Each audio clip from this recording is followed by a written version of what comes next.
नमस्कार रसिक प्रेक्षक हो, हेल्थ गुरु आय केअर मध्ये आपले सहर्ष स्वागत। प्रश्न क्रमांक 6 मध्ये आपण विचारलं होतं की दिवसभरात किती मीठ खावं। योग्य उत्तर आहे जास्तीत जास्त 5 ग्रॅम म्हणजेच एक छोटा चमचा। अनेक जागरूक नागरिकांनी अचूक उत्तर दिलं आहे, पण श्रोते हो, या मिठाला आणि उच्च रक्तदाबाला सायलेंट किलर का म्हणतात? चला यामागचं भीतीदायक पण महत्त्वाचं विज्ञान आज समजून घेऊया। जेव्हा आपण जास्त मीठ खातो तेव्हा त्यातील सोडियम रक्तामधील अतिरिक्त पाणी ओढून घेतं। यामुळे रक्ताचे प्रमाण वाढतं आणि वाहिन्यांवरती प्रचंड दाब येतो। यालाच आपण हाय बीपी म्हणतो।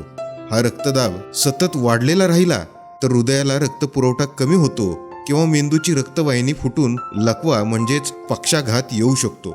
धक्कादायक गोष्ट म्हणजे याची कोणतीही लक्षणे बाहेरून दिसत नाहीत, म्हणूनच याला सायलेंट किलर म्हणतात। बीपी नियंत्रित ठेवण्यासाठी 2 साध्या गोष्टी करा।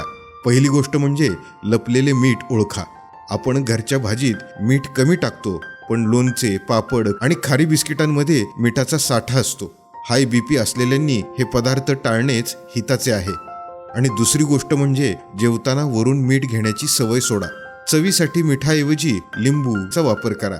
यामुळे जेवण चविष्ट देखील लागेल आणि तुमचे हृदयही सुरक्षित राहील। तुमच्या गावातील आशाताई नियमितपणे 30 वर्षांवरील नागरिकांची बीपी तपासणी करत असतात। जर तुमचा रक्तदाब वाढलेला असेल तर घाबरू नका। जवळच्या आयुष्यमान आरोग्य मंदिर किंवा प्राथमिक आरोग्य केंद्रात जा। तिथं तुम्हाला मोफत तपासणी आणि औषधं मिळतील।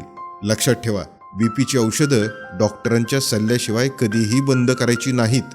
हा व्हिडिओ आपल्या कुटुंबातील प्रत्येक सदस्याला शेअर करा।